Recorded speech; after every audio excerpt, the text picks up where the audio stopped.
Hello BookTube! Emmy Walker here to do my March book haul. I was doing so well this month, and then this weekend happened and I fell off the wagon and hit a couple of large boulders and then rolled into a lake. And then I just stayed there. But what are you gonna do? Almost half of these are part of a trilogy or a series, and the books are either books 2 or higher in the series, so I won't be going into too much detail with them. I might touch a little bit on some of them, otherwise I'll just mention the title and the author and possibly the brief blurb. For the others, I will do my best to describe them, but I can barely summarize my own novels, let alone another author's work. That being said, let's get started. First we have Fairest by Marissa Meyer. This is the companion book for the Lunar Chronicles. It's told from Queen Lavanna's perspective, and I believe it takes place before any of the Cinder story happens. Next we have the Last Apprentice series, Wrath of the Blood-Eye. This is book 5 in the series by Joseph Delaney. I know very little of this one, which is the way I usually prefer to go into a book, but I do know it's the continuation of the Last Apprentice series, obviously, and so it should follow with Tom Ward's apprenticeship to becoming a spook. This is Shadow Scale by Rachel Hartman. This is the book that follows Seraphina, which I did a full review on one of my earlier videos, and I'm sure I'll like this one just as much. It's a lot thicker than Seraphina itself, but I guess that's more time to love it. Next we have The Shadow Throne by Jennifer Nielsen. This is book 3 in the False Prince trilogy. I think it's a trilogy. I haven't read book 2 yet. I really enjoyed book 1, The False Prince, but it was half off at half price books, so I couldn't turn it down. Then we have The Hero of Ages. This is book 2 in the Mistborn trilogy by Brandon Sanderson. I haven't even read the first book yet, but I just know I'm going to enjoy it. I'm jumping on the bandwagon.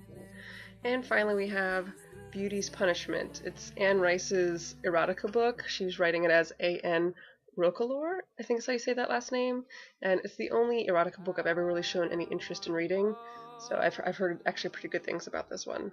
And I won this in a Goodreads giveaway. Now on to the books that are the first in a series or standalones. Next we have The Raven Boys by Maggie Stiefvater. From what I understand, this involves psychics and sort of ethereal beings, not exactly ghosts, but I guess soon-to-be dead people. Blue, our main character's mother, is psychic, and Blue herself actually begins to develop psychic abilities as the story progresses. She crosses paths with a boy, Gansey is his name? Gansey, yeah. And he is what they call a Raven Boy, but I guess they're up to no good, or no good can come from being around a Raven Boy. Seems like a paranormal romance book.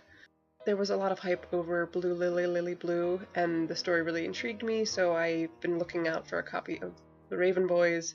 I finally had to pick one up at a full-price bookstore. Next we have Dorothy Must Die by Danielle Page. This is told from the perspective of another girl from Kansas, and she has been recruited to fight against Dorothy, who went back to Oz, gained control of power, and then abused that power. This is another I heard a lot of very good things about, and I just, sounds really interesting. Then we have Hyperbole and a Half by Ali Brosh. One of my coworkers when I worked at a bookstore, she would read this at lunch, and she laughed pretty much every page, and I had to get my hands on this book. We didn't get too many copies in while I was still there, so I used my used bookstore connections and asked them to wait for one to come in and to hold it, and they did, and finally got one, so I'm probably going to be picking this one up probably next month. I could use a good laugh. This is Talon by Julie Kagawa. This involves a world where dragons existed and were hunted, so they had to take a human form in order to remain off the grid. Meanwhile, they're preparing to take over the humans. Ember is our main character, and from my take on the inside cover, a dragon hunter falls for her, and then, drama ensues. And then we have The Sin Eater's Daughter by Melissa Salisbury? The cover alone for this one would have sucked me in. It could have been the worst book in the world and I would have bought it just to have it on my shelf. But thankfully the story itself also seems really intriguing. The main character is the executioner for the area where she lives and can kill just by touching. There's the smaller story of her falling in love with someone other than the prince to whom she's betrothed, and then there's the larger story where the queen plans to destroy her enemies in an unthinkable way. Then we have We Should Hang Out Sometime by Josh Sundquist. This was March's Booksplosion book pick of the month, and I am a little behind the times, and honestly I probably won't pick it up for another few months. But again, this is another one I saw in the bookstores and just had to pick it up because I heard it was really funny. It's about Josh, it's a memoir about Josh who goes back to past girls he's tried to date and tries to figure out where he went wrong, and it sounds like a really good read. And on to Horns by Joe Hill. This one I admit I picked up mainly because Daniel Radcliffe was on the cover, and I'm a sucker for him, so yeah, let's just move past that.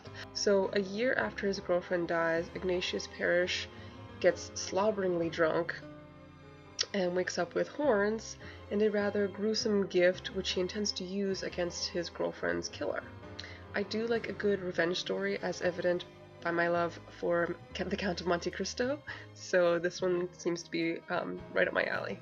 And of course, The Red Queen by Victoria Aveyard. This book has been everywhere on BookTube. I can't turn on a video without seeing it at least once a day.